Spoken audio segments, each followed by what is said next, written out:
Good evening, everyone. Thank you again for joining us. I'm Daniel from Maccabi, Canada, and welcome to our conversation with Ty Kelley. Before we begin, I want to thank our partners at the Virtual JCC and the amazing producer, Jared Goldberg, behind the scenes. He makes us all look good. Now, on to our guest tonight. Ty Kelley is the second baseman for Israel's Olympic team. A former MLB player, Ty's career spanned the years 2016 to 2019 and included time with the Mets, Blue Jays, and Phillies. On the international scene, Ty first represented Israel at the 2017 World Baseball Classic, where he helped the 41st ranked Israel team stun the baseball world with wins over South Korea, Chinese Taipei, the Netherlands, and Cuba. A victory in the later tournament led to Israel qualifying for the Olympics, which will take place in 2021 in Tokyo. Off the field, Ty has become a staunch advocate for the rights of minor league baseball players, leading a movement to ensure that they are not neglected during this COVID-19 pandemic. So, without further ado, Ty Kelley. Phil Regan, longtime pitching coach in the Mets organization.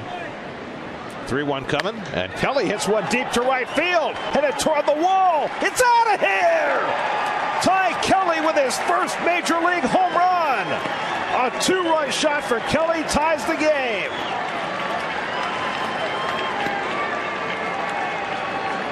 Now the Mets made a deal today for Kelly Johnson, but it's the other Kelley who provides the offense. First two big league RBIs coming with one swing. Ty Kelley's first home run, and the Mets get even. Welcome, Ty. You looked pretty happy in that clip. That was a big moment. That was home run number one, and it wasn't the last one. We don't have to get caught up in how many more I hit, but it wasn't the last, and that's all that matters. But yeah, that was amazing. It was a ridiculous moment, especially like I had sort of struggled up to that point, only in the league for like a month or a few weeks or so, and then to do that was pretty big for confidence and for my career. And quite the ballpark to do it in. Yeah, it's beautiful. So, that was always the thing about like when you're in the big leagues, it's just insane stadiums. They're so beautiful. Like, fans are going crazy at every game, no matter what. The whole atmosphere of everything in the big leagues is incredible. And especially there, it's so beautiful. So how would the team commemorate that first home run? So yeah, usually like your first whatever it is, you're going to get some kind of celebration after the game, depending on, hopefully you won, of course, and the team can be a lot happier. But there's always some kind of like shower ceremony or something like that where you're going to get some bunch of liquids, adult beverages thrown on you, and PG-13. Yeah, and various other, like, it really depends where you are. Guys can tend to go a little overboard with like bringing some ketchup and like a bunch of like mayonnaise sometimes in there, which is it's a bad choice. But guys need to switch it up and keep it fresh. I guess we'll sometimes leave what happens in the locker room in the locker room. Yeah, that's probably a smart move in this case. But for me, I got the ball, which was really cool.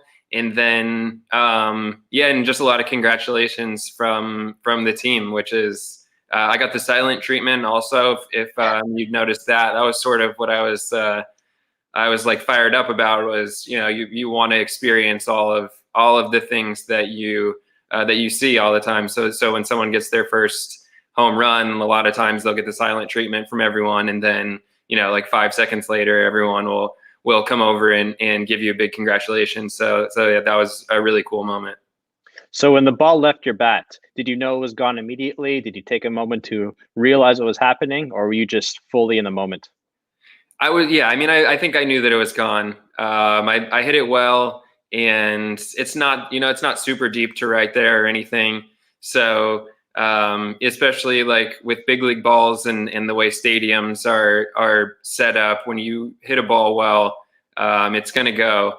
And yeah, I had hit some home runs in my time in the minors, and yeah, I think that like I'm usually confident that if I hit it that well, that it's going to go. But yeah, just running around the bases is like probably the thing that I remember most about it. Just sort of like taking in all of the surroundings as I was, making my way around the base paths. Yeah, so I sort of remember that as much as anything else, seeing the ball go up and then kind of, knowing that it's gone and then getting to enjoy your time in your jog around the bases. That's absolutely awesome. So, Ty Kelley, not the most Jewish name out there. Tell us about your Jewish origins and how we get Ty Kelley ending up on Team Israel. Yeah, I mean, it's, who's to say what's the most Jewish names? Ty Kelley, it could be one day. So my mom's side of the family is Jewish, and really, like, it's not like she has the most Jewish sounding, maiden name either. It was Keller. Like, she didn't make such a big change herself, marrying a Kelley, and so growing up, I really felt like I had. I had religions on both sides of the family, depending on who was around. Really, when my mom's family was around, it was all Judaism and learning about Jewish holidays and things like that. And then my dad's side of the family was around. It was all, Christianity. And so I sort of got like both worlds mixed together. And, and I think that was a pretty cool thing, getting just taking in more culture, and getting to hear different sides of history, basically. So I think that at this point I really can appreciate that. But yeah, that's basically my Jewish upbringing was sort of just, hearing at the holidays, the stories and having a little like Jewish child's storybook thing that I didn't even like remember I had until I went home recently and I saw that, and playing dreidel and doing all of those fun things. Those are like my Jewish childhood memories. Those are the best memories. So I know I'm going to jump ahead of myself a little bit, but you spoke about your mother. In your first trip to Israel, you had the chance to spend it with her. So tell us about that trip and tell us how that experience was. It was an amazing trip. We got a first class trip over there for sure. There was like 10 of us guys that were going to play for Israel for the World Baseball Classic. And we had, most of us had never even been to Israel.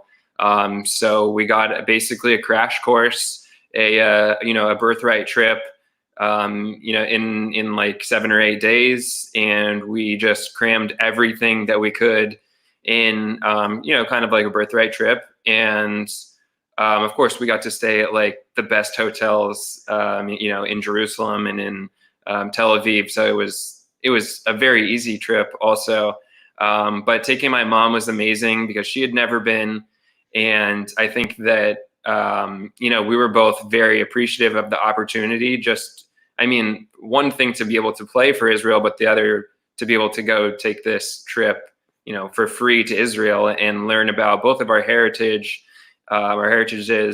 and just sort of experience history and be able to walk through, the towns and walk through the areas where everything in history happened and sort of rediscover, I think for both of us, a big part of who we are. And it was just amazing getting to see like all the different sites, getting to see, where the Hatikva was played, for the first time, when they were getting their independence or when we were getting our independence, I guess I can say now.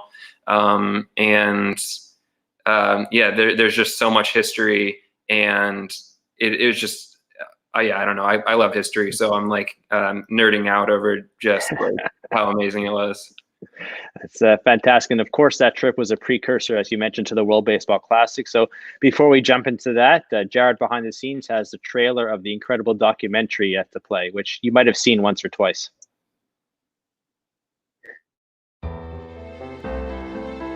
Every 4 years, Major League Baseball puts on the World Baseball Classic.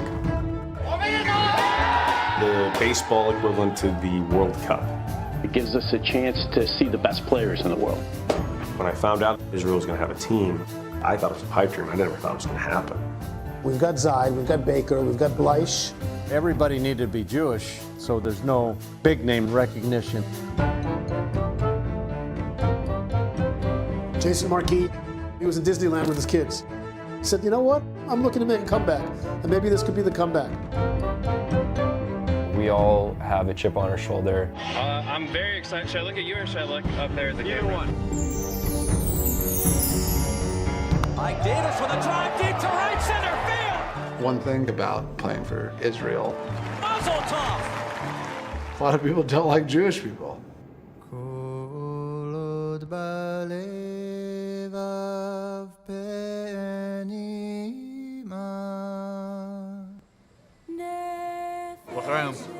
I hope one day they'll have, a Palestinian team from throwing stones. For those of you who don't know, there was a terror attack. Oh my God. Why you come here to Israel and not stay in America? You guys are going to be Israeli warriors. We were 200-1 favorites to win the World Baseball Classic.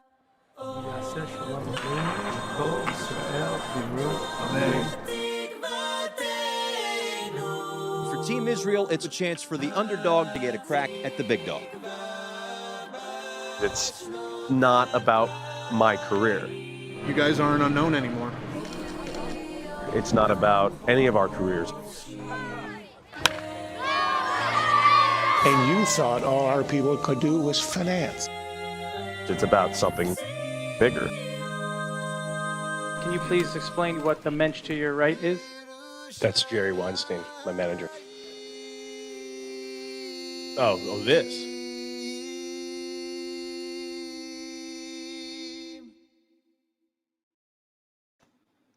Now, I know you've seen that trailer on the movie many times. You also, of course, lived it. But for people that haven't seen it and are seeing that for the first time, tell us about the experience, about stepping onto the field with Israel on your chest at the World Baseball Classic.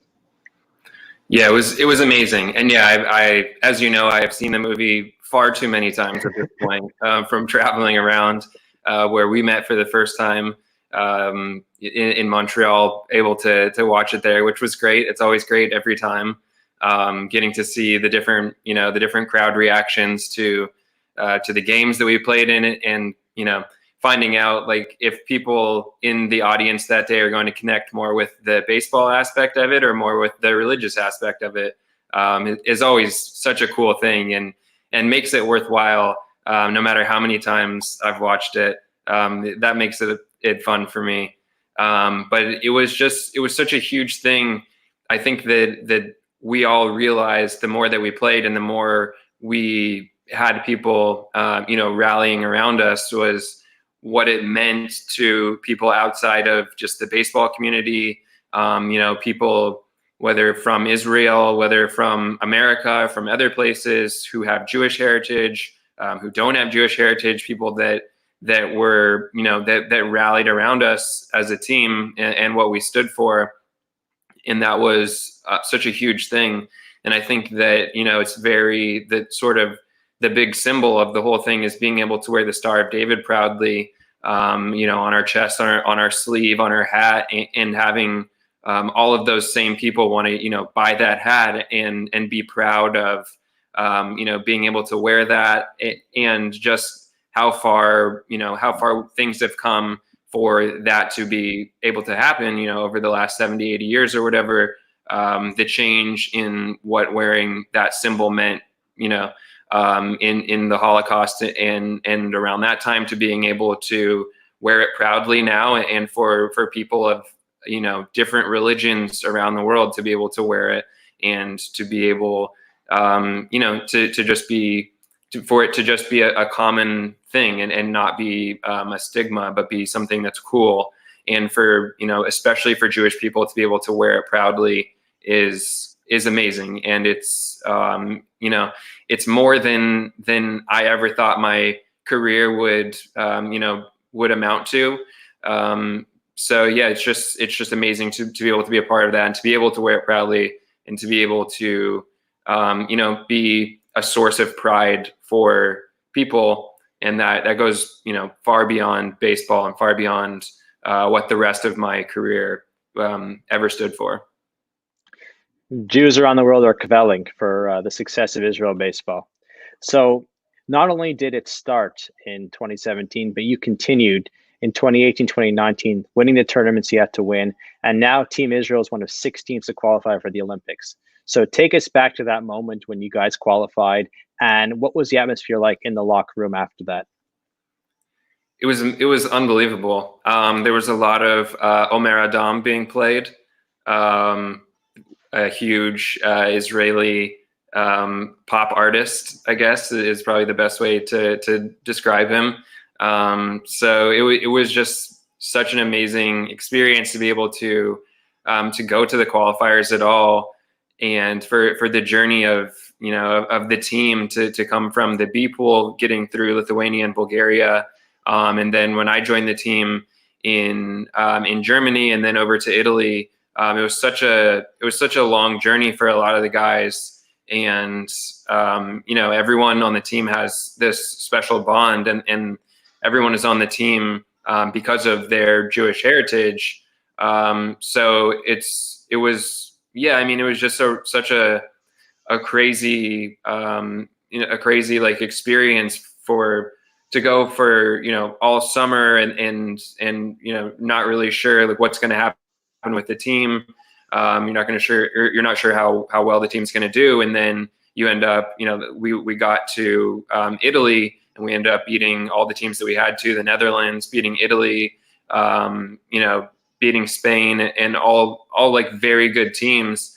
So it was just, it's always interesting to see how everything comes together, not just from a baseball standpoint, but from like, this is a religious experience for a lot of people.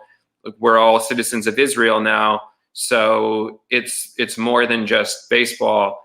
And when you sort of like pull the layer of a bunch of baseball players going out and playing baseball back, and everyone realizes that they're playing for a lot more than just baseball, it just makes it that much more of a special experience. And you can see that through, in the reaction of all the players, guys crying and fans on the field and everyone celebrating together.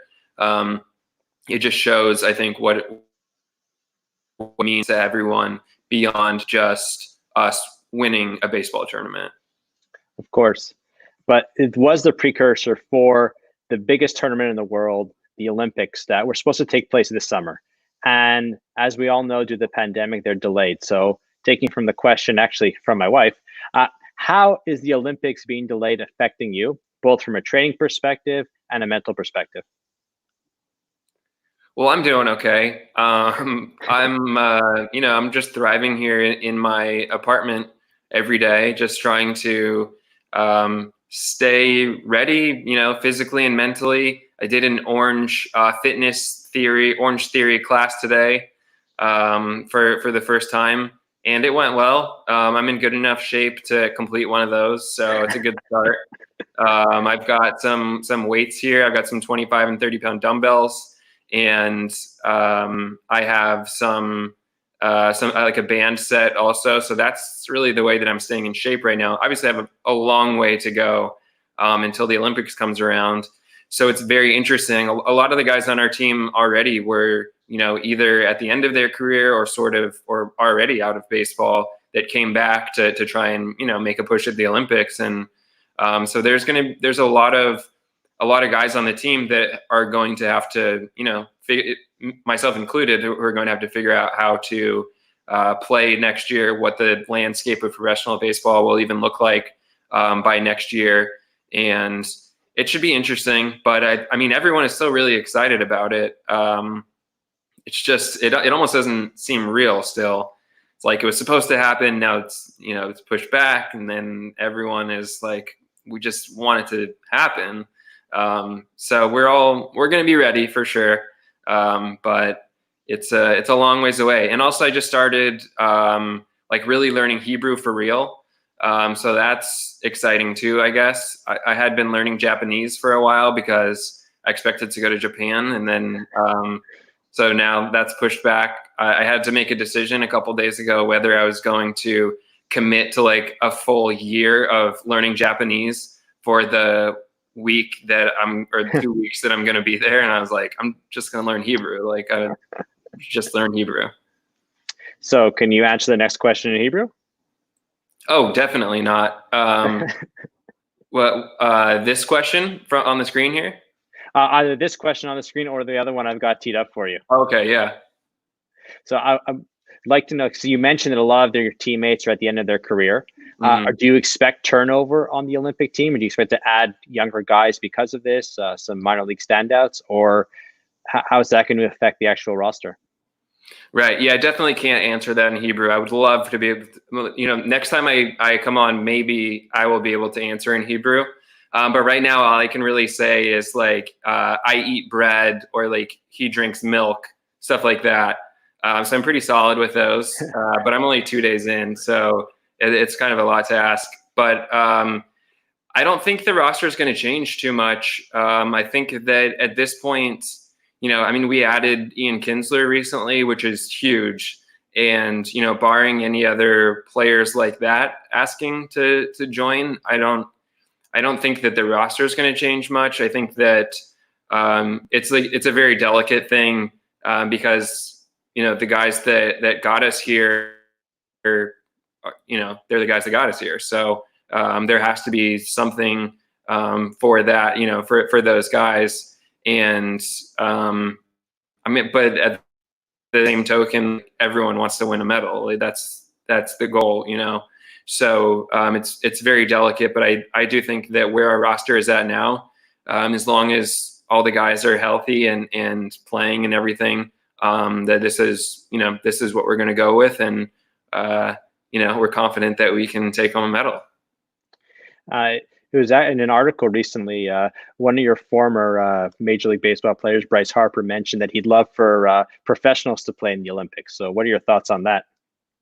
That would be great. I think that everyone on our team, obviously it hurts our chances of medaling because the best players in the world, but I mean, it's the Olympics. It's supposed to be the best players in the world, the best athletes of whatever sport it is. I mean, we want to play against those people. We want to play against those players, and I think that just as competitors, that's what we all want. It's supposed to be the best players in the world. The U.S. is going to have some of the best players in the world, as baseball, being the national pastime. And I think that we would relish the opportunity to take home a medal, and we want to beat the best players in the world to do that. So you just mentioned that baseball is the national pastime, but it takes a lot of work, years and years of hard work to get to the professionals, to get to Major League Baseball. And a lot of players like yourself have spent decades in the minor leagues trying to make it there and never make it there. And so recently, as I mentioned in the intro, you've done a lot of work advocating on their behalf. So tell us first off, what's it like being a minor league ball player? And then why is it so important for you to take up their cause? It's tough. Being a minor leaguer is tough. I was a minor leaguer for close to 10 years. And there are a lot of very difficult things about being a minor leaguer. I mean, you're getting paid almost nothing. Everything is set up for you to fail. It's very much survival of the fittest. And the fact that, that teams don't have to pay players for guys to continue playing baseball and continue coming in and asking for opportunities, because they realize that when they get to the big leagues, or if they get to the big leagues, they're going to reach their dreams and make enough money to survive. So it's a lot of guys are willing to sacrifice, years and years out of their lives and put everything that they have into the game of baseball to try and get to the big leagues. And at the end of the day, these are employees of an organization, and they should be treated fairly and paid a fair wage. A lot of at the lowest levels of the minors, you're getting $7,500 for the entire year. You're getting paid over 5 months. Don't get paid at spring training. You don't get paid for instructional leagues, and you're getting paid sometimes like $4 an hour. Like you can be at the field for 10 hours a day, 7 days a week, and you're just making no money, eating peanut butter and jelly sandwiches and cramming 6 guys into a 3-bedroom apartment. And I've done all of those things. I was in low A, one of the lowest levels for 2 full seasons, and just like you're skipping meals a lot of times to save money. At the field, there's almost nothing to eat. As fingers from the stadium can stand every day, and you're just you're forced to figure out how to survive first, and then you're asked to be a high level professional athlete, and so it can be very difficult. I mean, I could go on forever, all of the list of everything that I went through and that other guys are going through, and so that's why that's what sparks people to speak up. And now that I'm out of minor league baseball and Major League Baseball, it's a lot easier to speak up without the fear of being released at the first sign of dissension. So it's really cool to be part of a new organization that's standing up for guys, because there has just been no one advocating for them forever, basically. So it's a really cool opportunity, and I hope that things change soon. That picture you tweeted about your sandwich at spring training, it's gone viral. It was featured in the New York Times. There it is on the screen right now. So this was a typical lunch for you as a minor leaguer? Yeah, so that's spring training. And minor league spring training, basically that's lunch. In different organizations do things differently, but in my experience in the minors, it's basically that sort of sandwich. This is definitely one of the more pathetic looking ones that I had ever come across. So pathetic looking that I took a picture of it. And I never expected to tweet it or anything like that. And it's sort of just, I was like, being part of this advocacy group, I was like, oh, I completely forgot that I have this thing. And I just tweeted it one day. And a lot of people were upset. And I think a lot of people just don't understand what it's like. It's that sandwich, and then there's like an apple and a Nutri-Grain bar. And for that organization, there was also a Go-Gurt, which I don't know if Go-Gurt was big in Canada, but huge in like the 90s here in America. But these are professional athletes and not third graders, so they can definitely do better. But yeah, I mean, that's the minors, like in a nutshell. And I think a picture like that sort of sums it up better than better than any stats or anything else that we could ever show. That's incredible. So contrast that for us to when you got called up to the majors for the first time. How did your life change? Yeah, so I mean, it's easy to contrast the two for sure. I always tell the story now of like, what was the difference getting called up? So the first day I got called up, I went to Washington, D.C., played against the Nationals, and we're staying at a Ritz-Carlton. So in the morning, I wake up to go eat with, a friend, another guy on the team, and we go to the hotel restaurant to get breakfast, and I get like a $20 omelet with a coffee, and you're just like, I can afford this now. It's not like I was like broke before that or anything, but it's just like, I have money because you're making like after taxes like $1,500 a day or something like that on minimum wage. So I mean, like a $20 meal is easy. And then like going to the field is the same thing. There's like 4 chefs in the visitors clubhouse, and you just ask for something basically, or there's a menu and you can just ask for whatever you want. Where like in the minors, you go to the field and you're lucky if there are like any snacks or anything, or like you're making PB&Js for yourself constantly because that's all there is.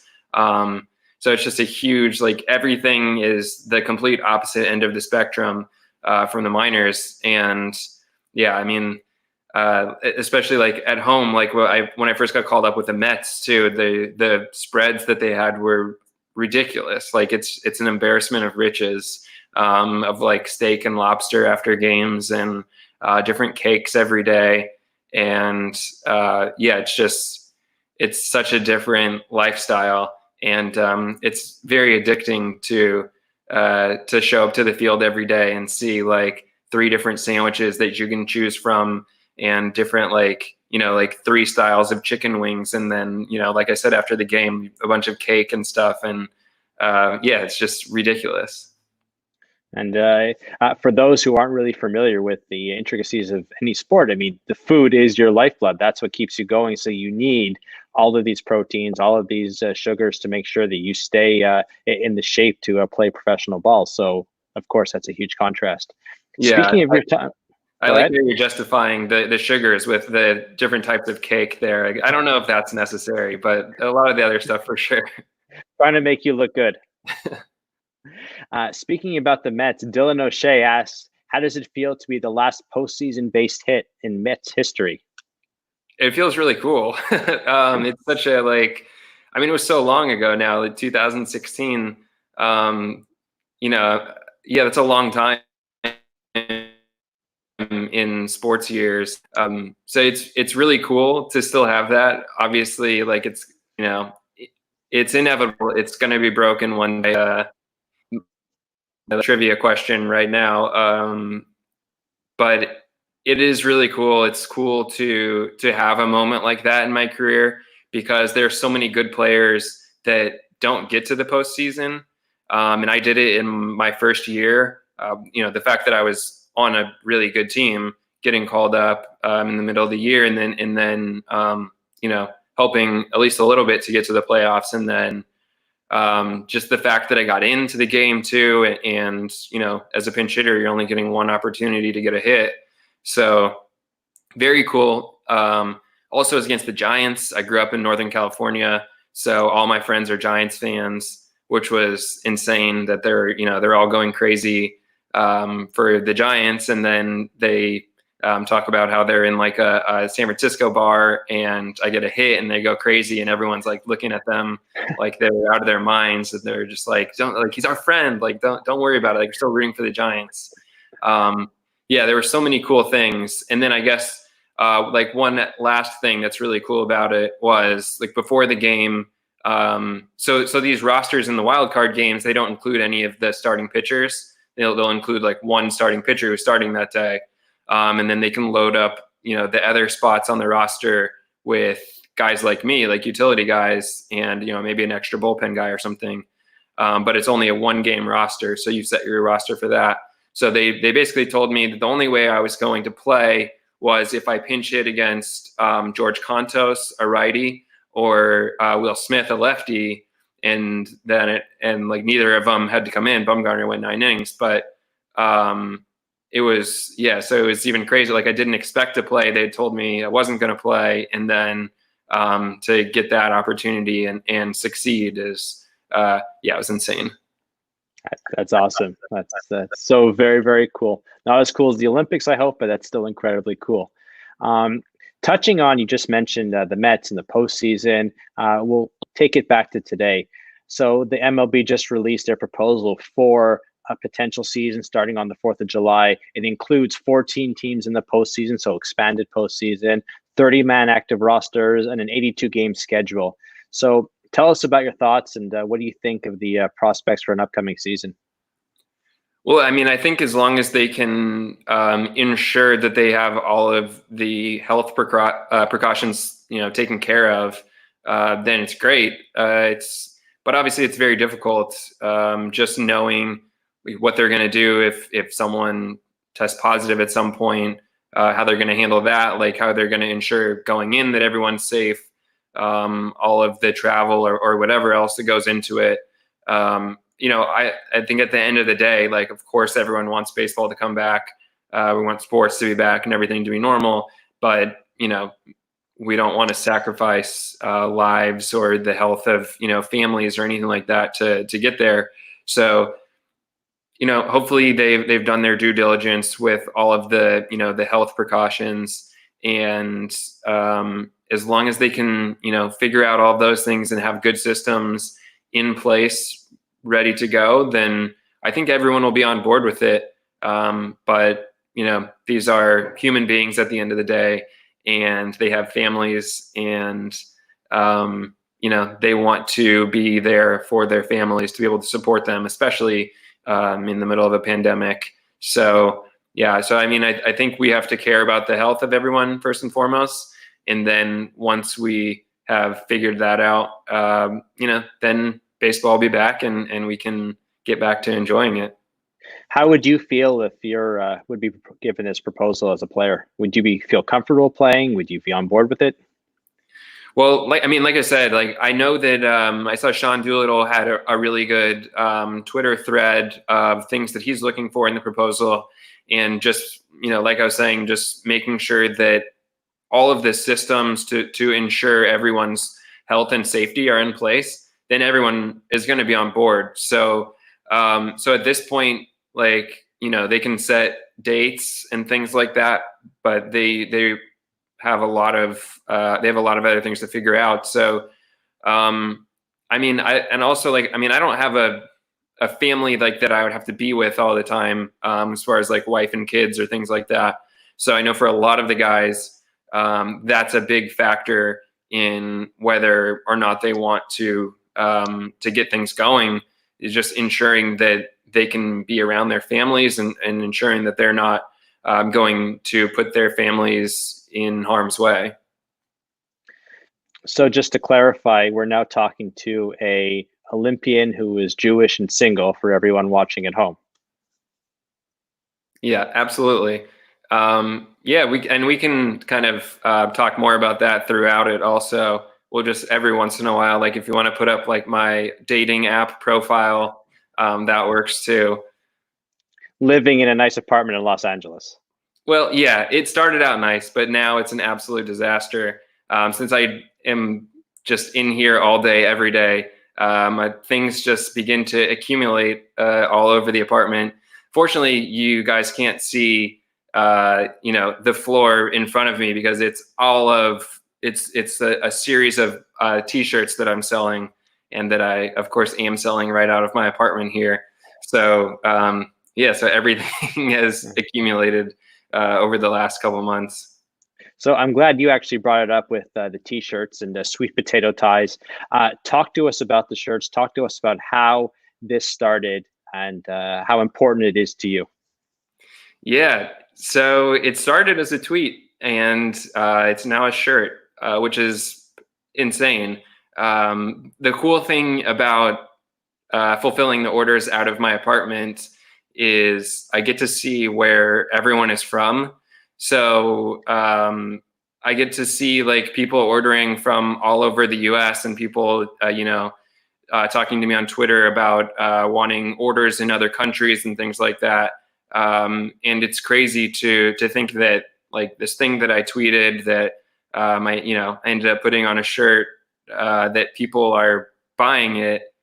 It's just like a very weird feeling. But of course it says pimping home runs doesn't matter. The planet is dying. So it's a climate positive or climate forward message, and also a let's have fun in baseball positive message. And I think that those are a couple of things that, a lot of people care about and that I care about. And fortunately, from the proceeds, I've been able to donate a lot of money to various charities. And yeah, it's been a really cool experience.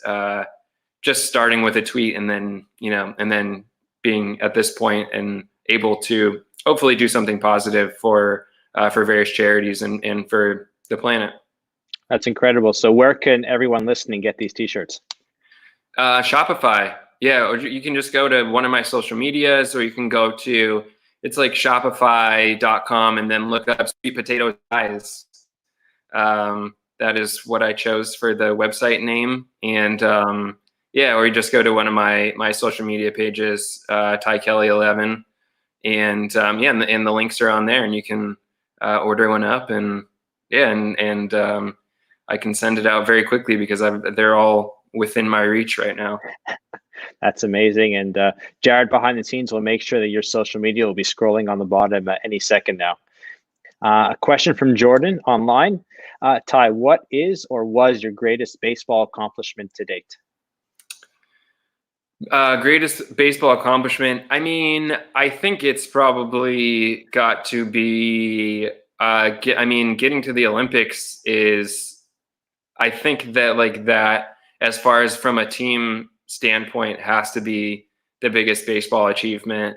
I mean, that's probably not like my personal biggest baseball achievement, because it was a lot of other guys that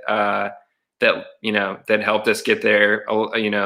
Danny Valencia and Nick Rickles and a bunch of all of our pitching staff, like everyone on the team, played such huge roles in getting us through the qualifiers.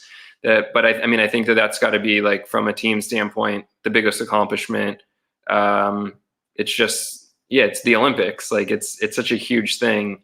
If I had to pick like something maybe that I'm most proud of personally in baseball, I think that probably I hit a grand slam in San Francisco, and I think that's probably like the coolest moment of my career, just because it was in San Francisco, and like I said, all my friends were they were at the game for that one, cheering for the Giants, but of course cheering for me also.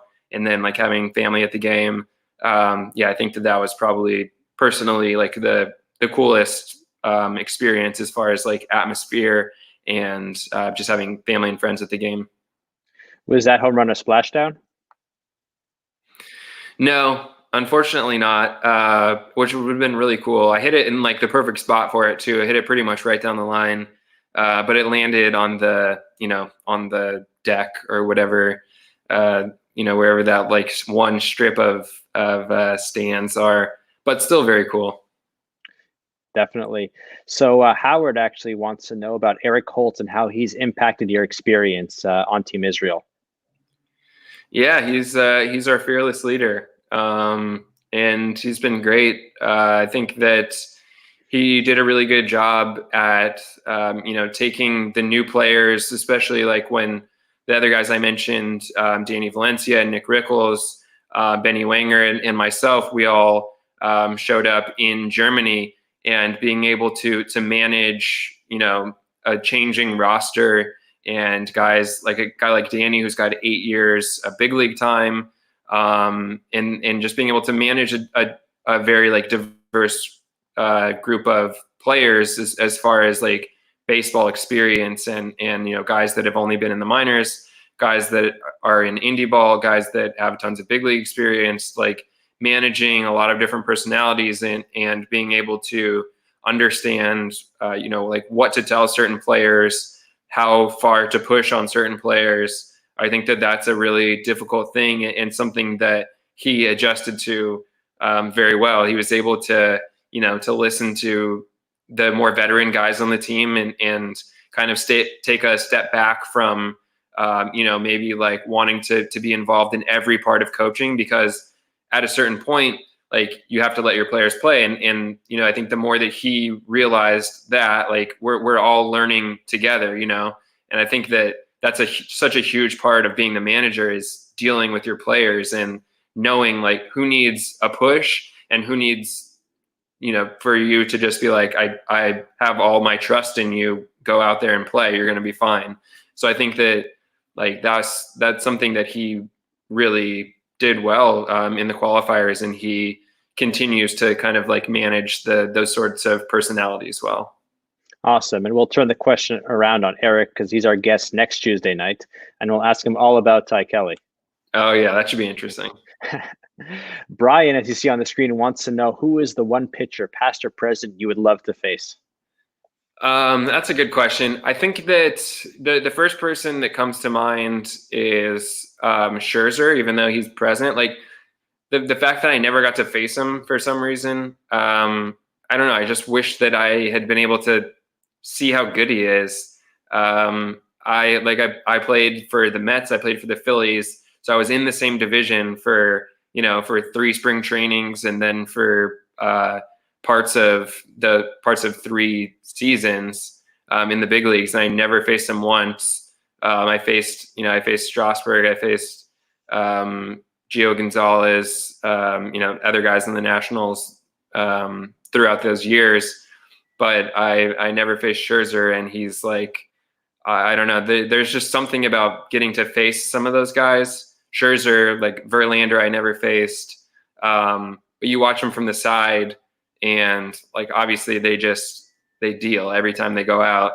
So I sort of wish that I could have faced some of the more elite pitchers like that I saw pitch, but I was never able to like get in the game against, basically. Great question, great answer. Have you had a chance to watch the Korean baseball on ESPN lately? A little bit, yeah. I watched a few days ago. It's awesome. I think like the coolest thing is probably that those guys are getting to be like superstars right now. Like they're superstars in Korea, throughout the year, which is amazing. Like, that they get to be big leaguers over there, but they don't get to be like worldwide big leaguers the way that they are right now, where you've got people from like every country tuning in. Especially in the States, like they have people all over the world tuning into their games and treating their games, picking allegiances and sort of like being emotionally invested in those games and in the players. I think that's awesome because it's high level baseball, and it's really fun to watch. Like it's a different style of baseball from what we have in the States. So it's really cool for them, and it's cool to watch, a different brand of baseball, basically. And it's just exciting to see any sports on TV, of course, but especially exciting for those guys to get to have this experience. You mentioned it's high-level baseball and a different brand of baseball. How do you think these players would do coming over to the major leagues? Some have made it, but some, of course, have not. Well, yeah. So like they usually say that it's like AAA baseball, and I like that was sort of what sparked me to think like it's just different. I think the way that they pitch and the way that they hit and like their approach and things like that is just different from what we have. So like, granted, they don't have tons of guys throwing like high 90s or anything like that, but it's just a different game, and I think that they would succeed for sure. Like it's just a matter of who you're playing against and what opportunities you're getting. Like there are so many guys, like assuming that it is a AAA level league, like there's so many guys in AAA in affiliated baseball that would go to the big leagues and succeed immediately. I'm not saying like they would be superstars by any means, but definitely they could compete. And and it's just different. So it's fun to get to watch like a different style of baseball too. But yeah, I think that they would all compete, and maybe I guess we'll find out in the Olympics also. We already know that Korea can't compete with Israel when it comes to baseball. So that's really all that matters. I think Koreans might take exception to that, and you might just give them some bulletin board material. That's all right. We'll take care of them. No problem. Just like 2017, they all remember it. It's great baseball. All levity aside, of course. And it's just great to watch anything right now. Awesome. So I'll get you out of here with one more question. Jews have had a storied history in baseball going back to 1860s. So how does it feel that you are a part of that and you're a key part of that, being on the first Olympic team? It's amazing. Like I, mentioned earlier, just being able to be a source of pride for anyone, for any Jewish kids out there that are looking for which athletes are Jewish and which baseball players are Jewish. It's an amazing feeling, and just being thrown into this and not realizing that it was ever a possibility until it actually happened. It's really cool. And, to get to go to different stadiums and see people wearing, the World Baseball Classic Team Israel hat, people saying, we loved watching you on Team Israel. And then, Jewish kids like, I'm Jewish too. I want to play baseball. It's amazing. It's incredible. And definitely not something that I ever saw coming, but now that we're here, it's amazing. And then, getting to go to Israel to work with the kids on baseball, a sport that's not huge in Israel, also is amazing, because they have such a passion for the game and really are just looking for some fields to be able to play on and to be able to explore that passion. So another one of the things that we're working on. But yeah, it's amazing. So hopefully more and more kids from Israel will be playing, and yeah. That's awesome. And on behalf of Maccabi Canada, Ty, Toda Rabah, thank you to our partners at the Virtual JCC. And once again, Ty, thank you so much. Hope you stay safe out there in LA, and come visit us again soon in Montreal, and maybe make a stop in Toronto along the way. It sounds amazing. I assume it's still snowing in Montreal from what I know about the area, but as soon as the snow melts, I'm there. Excellent. Thanks again so much. Stay safe, and have a great afternoon. Same to you.